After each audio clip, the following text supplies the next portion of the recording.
Dar as boas-vindas, antes de mais, aqui ao Sr. Ministro da Educação, João Costa. Muito obrigada por ter aceito este Obrigado, convite eu. para estar connosco na Renascença para esta entrevista, já em final de mandato, dadas as circunstâncias políticas, mas também numa altura em que estão a ser divulgados os dados do PISA 2022. Portugal mantém-se razoavelmente dentro da média OCDE, um pontinho acima, um pontinho abaixo em algumas das matérias, mas razoavelmente dentro da média OCDE, mas não está melhor do que há 4 anos. Na média da OCDE desceu, é verdade, mas as médias dos alunos portugueses desceram ainda mais, anulando alguns poucos pontos de vantagem que tínhamos em 2018. Como é que reage a estes dados? Bom, obrigado pelo convite. Em primeiro lugar, este PISA é o PISA da pandemia, é um PISA que é esperado com alguma ansiedade pelos vários países, pelos 81 países que integram o estudo, e aquilo que nós vemos é que há na OCDE, em praticamente todos os países, com algumas pouquíssimas exceções, uma queda generalizada dos resultados. E Portugal acompanha essa queda.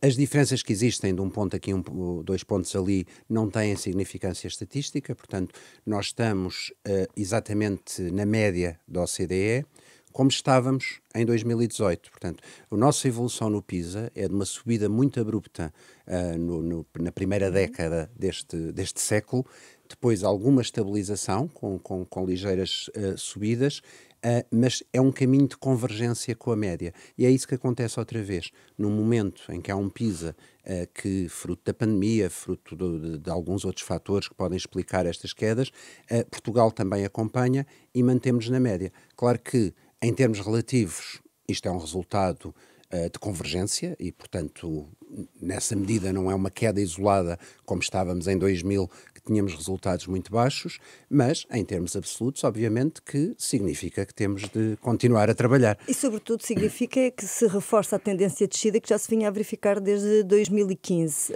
Fala-me na convergência relativamente aos valores da OCDE. Isto significa que resigna-se a estes dados de convergência? Não, o nosso objetivo é sempre melhorarmos, não é? E esse tem sido, aliás, no relatório de 2018, Portugal era muito sinalizado como o único país que tinha uma melhoria sustentada, ou seja, mesmo com períodos de estabilização, nós tínhamos uma trajetória muito interessante. Obviamente que nenhum de nós esperaria que depois dos anos da pandemia, este teste foi aplicado logo em janeiro de 2022, portanto, mesmo no rescaldo dos 2 anos letivos, nenhum dos países participantes estava à espera de ter resultados melhores ou de ser um ano em que disparassem os resultados. Agora, não há resignação, mas há, por outro lado, a constatação de que nós acompanhamos a tendência e que não nos desviamos deste caminho de convergência que tem vindo a ser seguido. Agora, em termos de ambição, claro que todos nós queremos um dia chegar aos níveis de Singapura, da Coreia, etc., que estão bastante acima da média da OCDE, e esse tem sido o caminho de Portugal, não é? Independentemente dos governos, isso tem sido o caminho de Portugal, esta procura também de utilizarmos o PISA como uma referência para aquilo que temos vindo a fazer. É interessante também notar que aquilo que nós encontramos no PISA é absolutamente compatível com o que encontramos nos resultados do estudo diagnóstico que fizemos, nos resultados nacionais, nas provas finais de ciclo de 9º ano, no estudo diagnóstico que divulgámos recentemente. Portanto, há esta tendência de quebra que é praticamente semelhante, até em termos percentuais, àquilo que se encontra no PISA.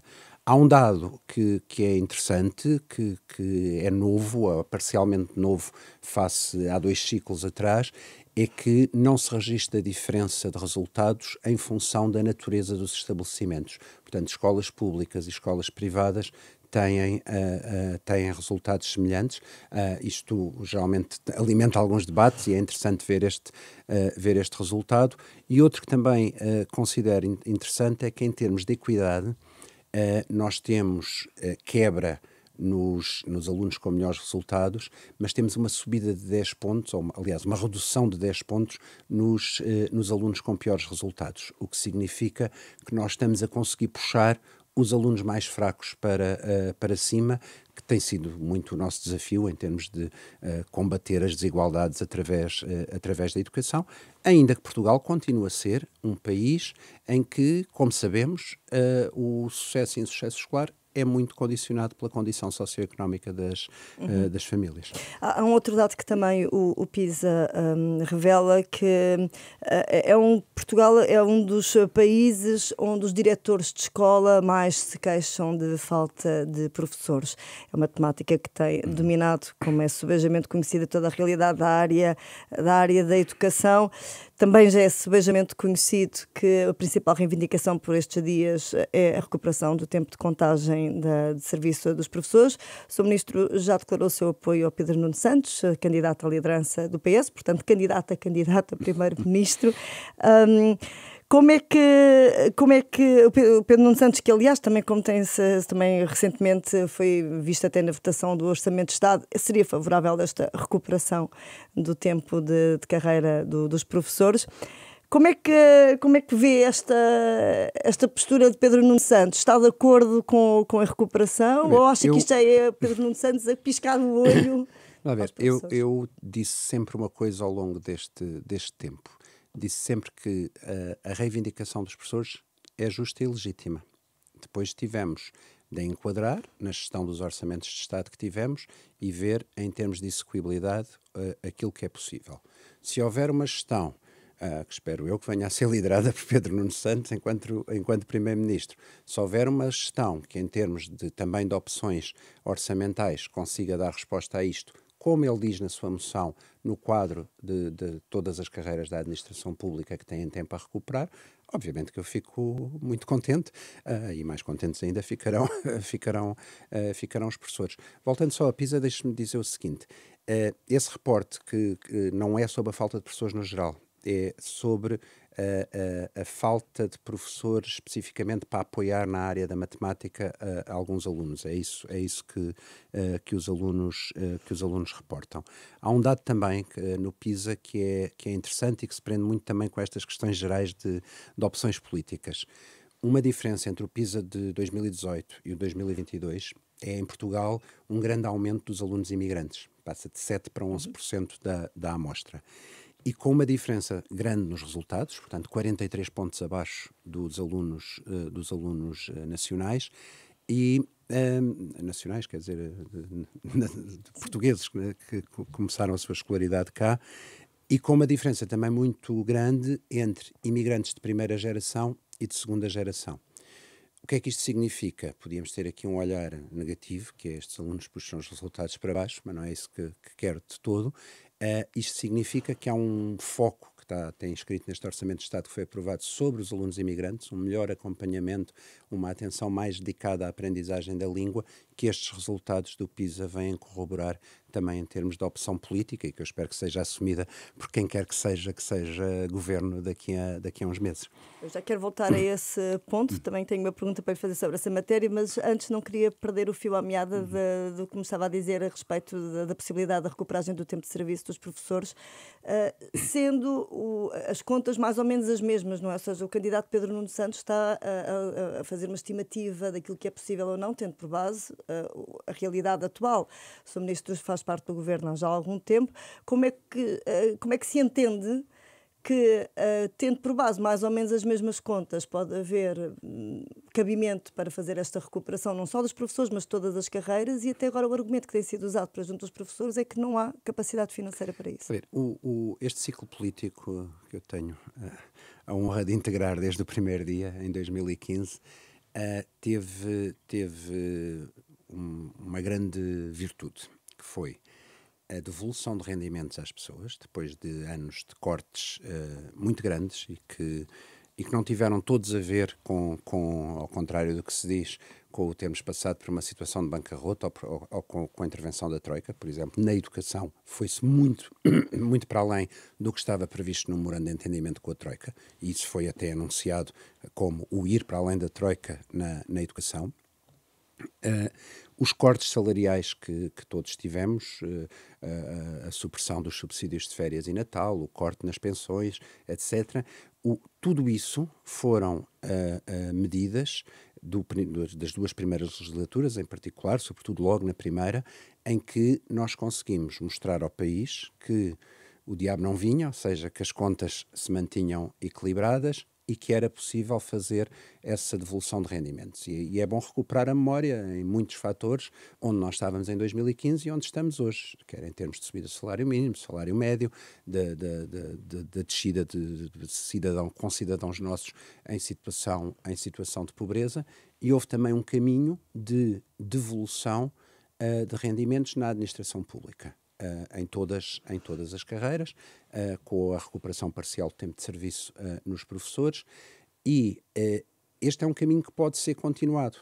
E penso que, lendo a moção estratégica e ouvindo as palavras do Pedro Nuno Santos, aquilo que ele pretende, e ele tem posto muito o foco na questão salarial, na importância de ter uma economia mais robusta para os salários poderem ser mais elevados, porque nós temos ainda salários muito baixos basta comparar com a Espanha, e portanto nessa perspectiva de ele ter uma visão para o país que aposta no robustecimento dos salários, em particular na administração pública, eu penso que a intenção dele é dar continuidade a um caminho que foi iniciado desde 2015. E se a continuidade passar pela recuperação do tempo de serviço, melhor, acho que ficamos todos satisfeitos. É uma questão de vontade. É de vontade e de capacidade, ou seja, nós tivemos, nós tivemos, para além de muitos imprevistos, não é? Tivemos também tivemos que chegar a muitas frentes, não é?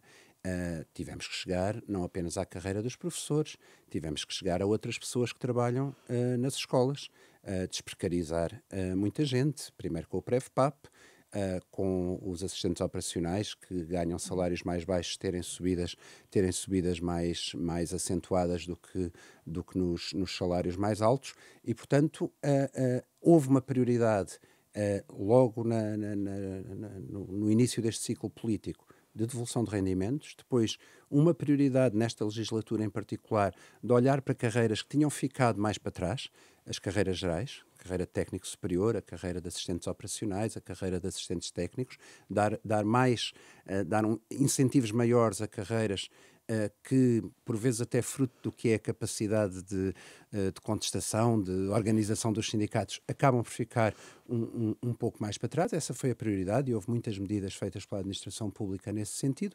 Se conseguirmos ir mais além, ótimo. Mas não faltou dar esse sinal por parte, não reconhece, agora que estamos assim também um bocadinho em fim de mandato, não reconhece que se calhar faltou dar esse sinal de abertura à parte, por exemplo, dos sindicatos? Vamos lá ver, ao contrário do que às vezes tentou dizer, a abertura não faltou. Eu acho que houve mais reuniões neste ano entre sindicatos e governo do que eu tenho memória, mesmo em governos que eu integrei.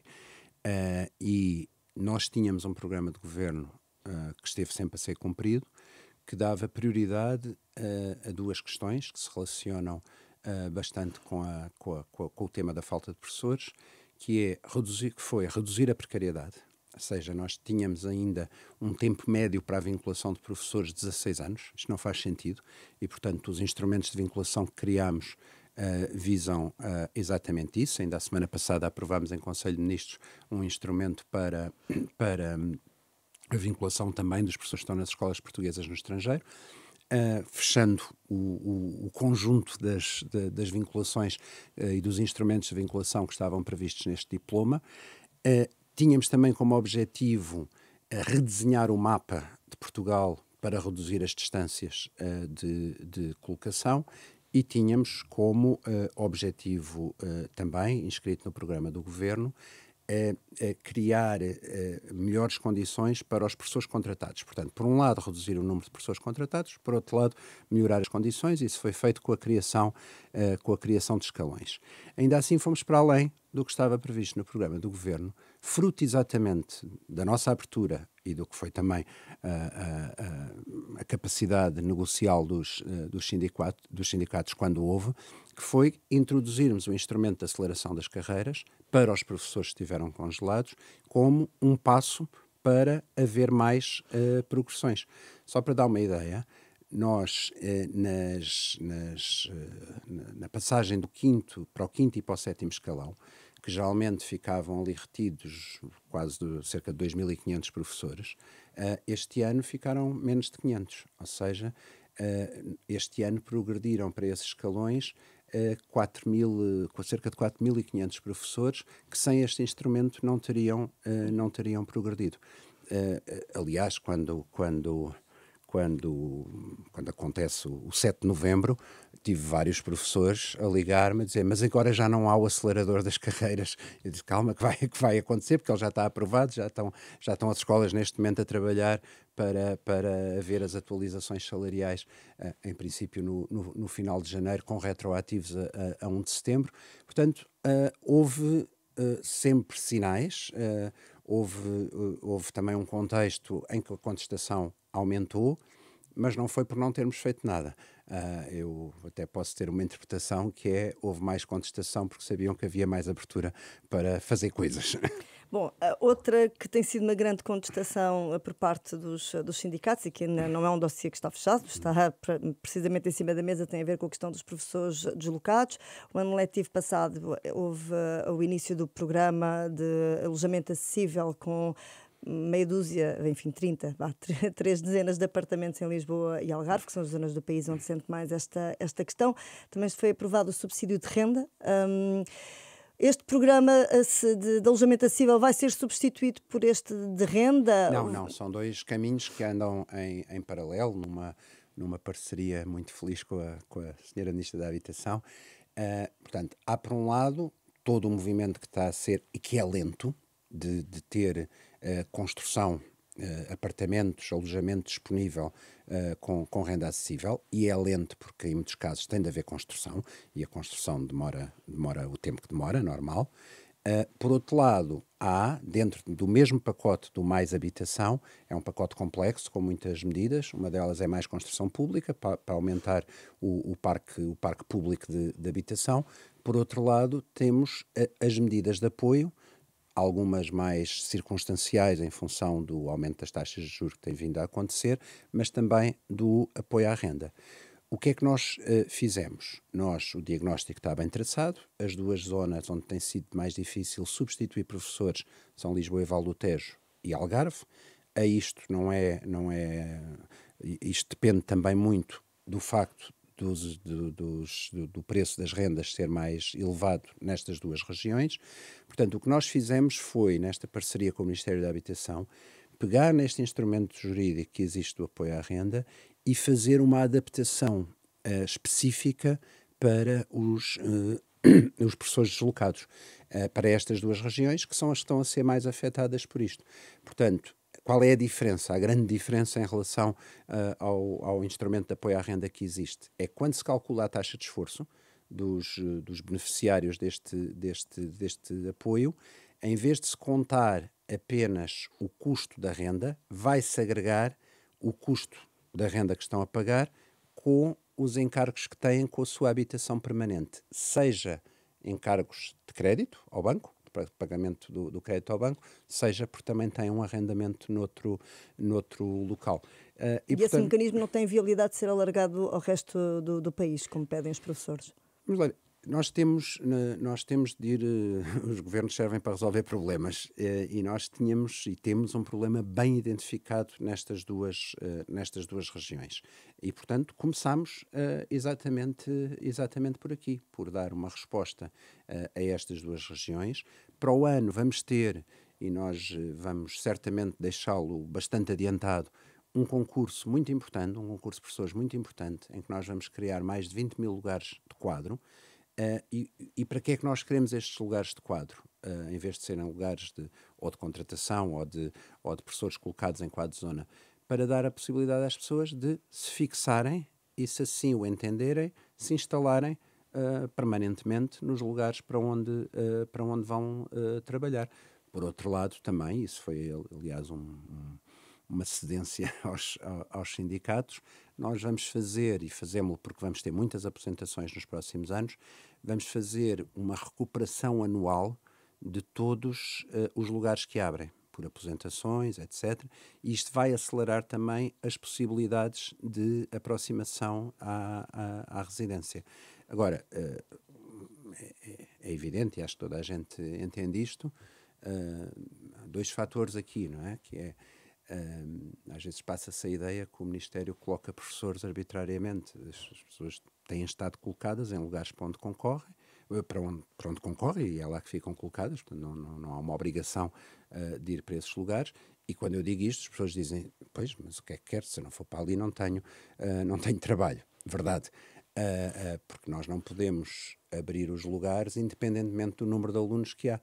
E de facto nós temos, isto é conhecido, não é só na educação, curiosamente, é noutros setores também. Há mais pessoas no Norte com qualificação do que no Sul, e há mais lugares no Sul do que no Norte. E a obrigação de quem administra tudo isto é garantir que os serviços são prestados. Uhum. Como é que se resolve esse desfazamento de mais qualificação no Norte e mais pessoas a Sul? Não é um problema que se resolva em 2 dias, como é óbvio. Aquilo que nós esperamos é que, também com o novo diploma que aprovámos sobre formação inicial de professores e que volta a remunerar os estágios, que já não eram remunerados há muitos anos, é que haja um compromisso das instituições de ensino superior de Lisboa, inclusive, para baixo, de acelerarem a formação de professores. Os cursos de formação inicial de professores, por via daquele período em que houve menos procura dos cursos, houve um grande desmantelamento dessas formações a sul do país e uma preservação da formação a norte. Eu entendo, eu fui diretor da minha faculdade, que forma professores, e eu mantive os cursos a funcionar, mas tive anos em que tinha 4 alunos, com 5 professores. Portanto, os custos para a instituição eram muito altos, mas eu não quis desmantelar a capacidade formativa. Portanto, aquilo que é mesmo muito importante, e já falámos com o Conselho de Reitores, já reunimos com os diretores das escolas, ou seus representantes que formam professores, em particular nas universidades, porque as principais carências são de professores de terceiro ciclo e ensino secundário no futuro próximo, é que haja de facto este reforço e este investimento das instituições na capacidade formativa. O Ministério da Ciência e Tecnologia e Ensino Superior está neste momento na fase de renegociação dos contratos, para aqueles contratos de legislatura que se fizeram, para incluir a formação de professores como um dos objetivos estratégicos das instituições, porque estamos a falar, na maior parte dos casos, de universidades públicas, e como universidades públicas têm que fazer face, têm que dar resposta às necessidades que o país tem.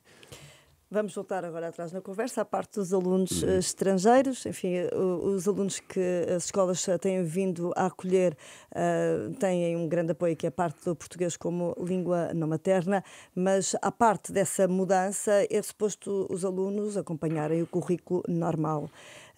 O que cria dificuldades, obviamente, numa criança que não fala português. Já não. Mas a minha pergunta é, esta integração dos alunos estrangeiros estará em vista para ser mudada de fundo, existindo, como acontece em algumas experiências, um ano de acesso ao currículo?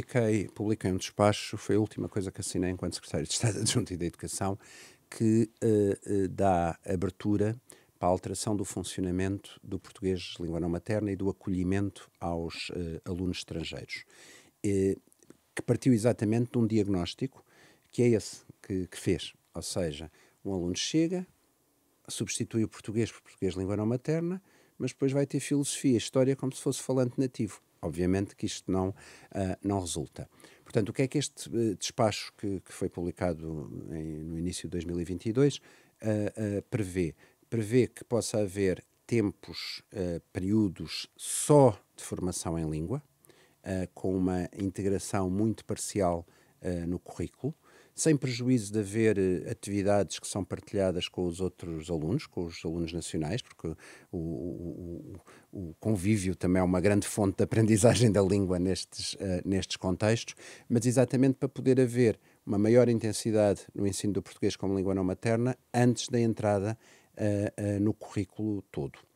O diagnóstico que fizemos deste primeiro ano é que, na maior parte das escolas, isto não foi suficientemente explorado ou aproveitado. Portanto, aquilo que eu encomendei à Direção-Geral da Educação e que será publicado brevemente foi um roteiro de práticas de acolhimento de alunos estrangeiros e de formas de organização do currículo que permitam explorar e tirar o máximo partido disto e dar esta resposta mais eficaz aos alunos estrangeiros.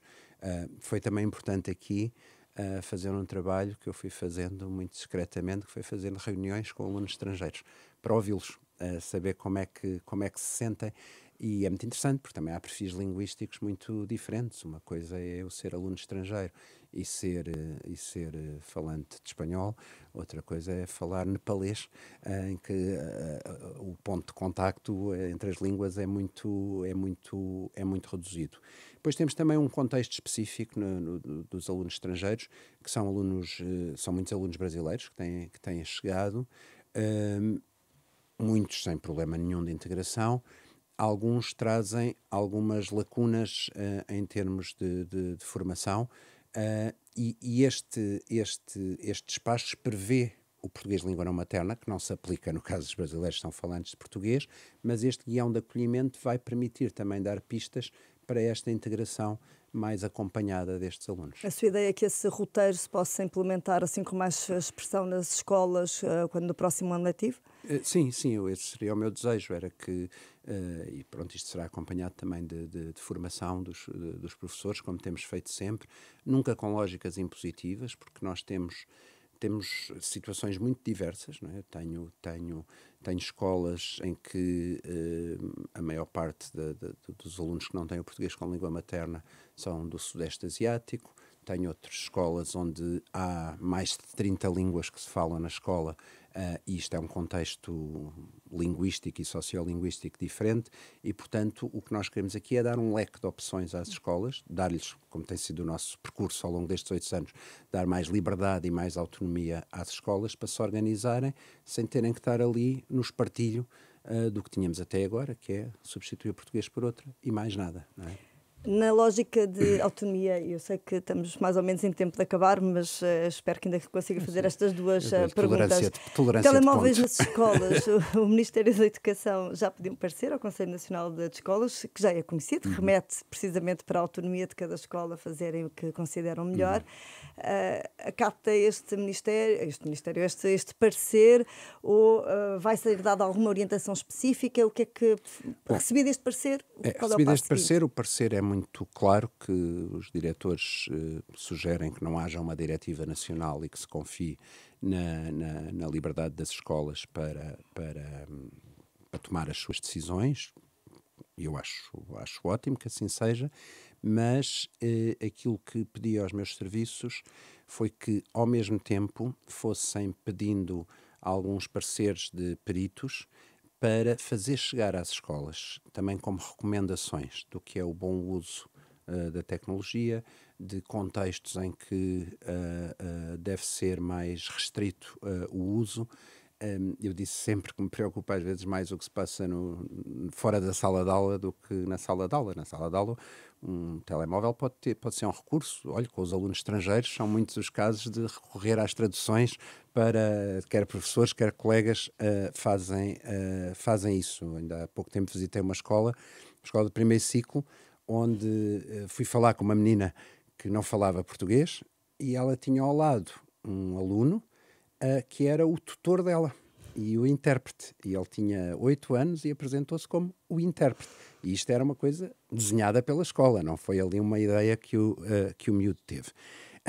Portanto, acatando esta recomendação, eu quero disponibilizar às escolas informação e alguns textos de apoio que estão a ser produzidos, porque ainda não há muita evidência científica consolidada sobre isto. Há alguma para as escolas também poderem tomar as suas decisões de uma forma mais sustentada. Nós já começamos um pouco esse caminho, porque o programa de atividades da Escola Segura, que é desenvolvido pelo Ministério da Educação e Ministério da Administração Interna, este ano elegeu como lema mais vida real, menos vida virtual. Exatamente porque é uma das áreas em que o isolamento, os comportamentos menos positivos, o ciberbullying tem vindo a crescer através das questões de eu tirar fotografias disto e daquilo, E nós este ano, quando entregamos os computadores aos alunos e às famílias, já vai uma informação sobre horas recomendadas de sono, horas recomendadas máximas de exposição a ecrã durante o dia em função das idades, porque isto não é um problema só da escola, não é? Isto Claro. é um problema de... Até Da começa sociedade. connosco adultos, que vivemos agarrados sempre a olhar para o ecrã em vez de olharmos uns para os outros. No que respeita aos kits digitais, foi recentemente notícia a indicação de que a partir de 2024 só terão acesso à conectividade gratuita os alunos que beneficiem da ação social escolar. Sendo que, portanto, para os restantes fica quase nada, porque as escolas são muito debilitadas, muitas delas em Wi-Fi.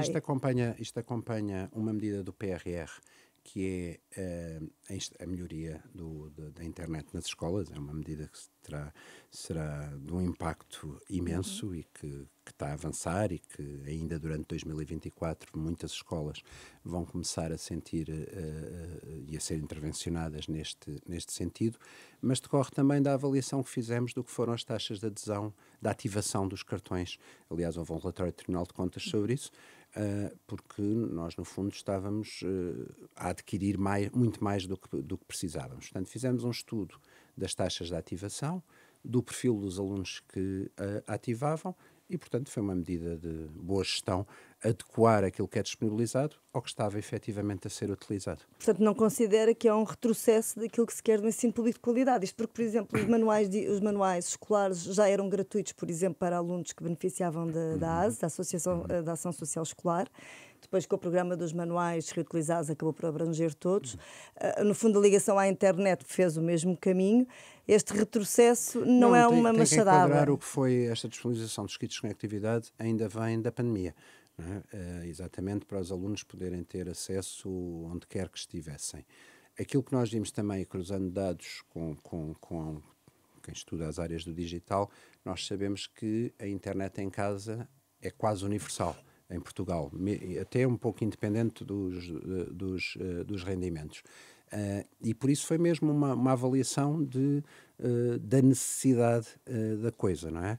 Os manuais escolares, toda a gente tem de os adquirir e não era uma aquisição barata. Ou seja, ainda há pouco tempo encontrava uma família que me dizia, olha, o que nós recebíamos de devolução do IRS ia-se todo em setembro, agosto, setembro, com a aquisição dos manuais escolares e isso tiraram da nossa vida. E é outra daquelas coisas em que é preciso refrescar a memória destes tempos.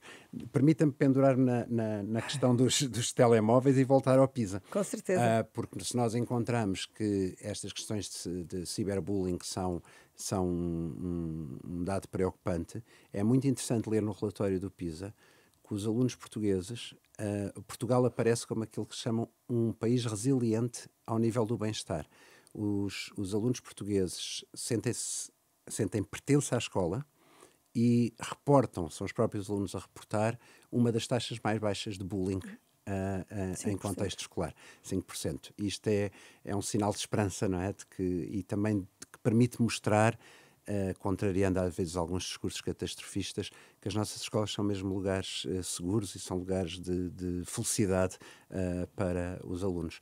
E outro dado também já agora que é interessante, Portugal aparece como o segundo país do conjunto dos 81 em que os pais perguntam aos filhos como foi o dia na escola.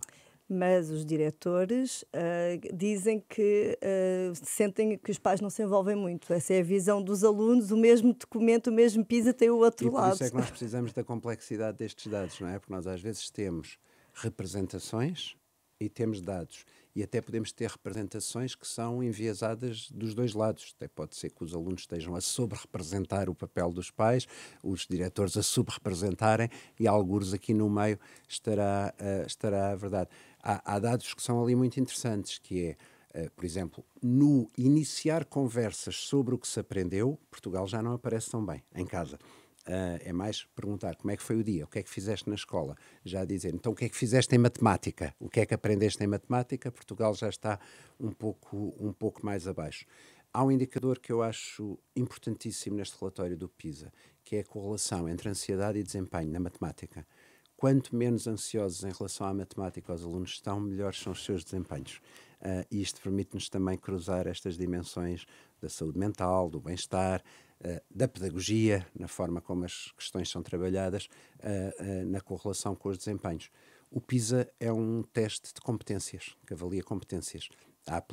Muita aplicação dos conhecimentos a situações práticas. As alterações que fizemos no currículo de matemática, que estão agora em fase de início de implementação, vão exatamente neste sentido, de uma correlação maior entre a matemática enquanto disciplina da abstração, do cálculo, das várias dimensões, e isto que o PISA faz, que é a aplicação, a interpretação, o pensamento matemático, o pensamento computacional aplicado a situações reais da vida. Muito bem, não vou reter mais tempo. Muito obrigada pela sua disponibilidade. Até uma próxima. Obrigado.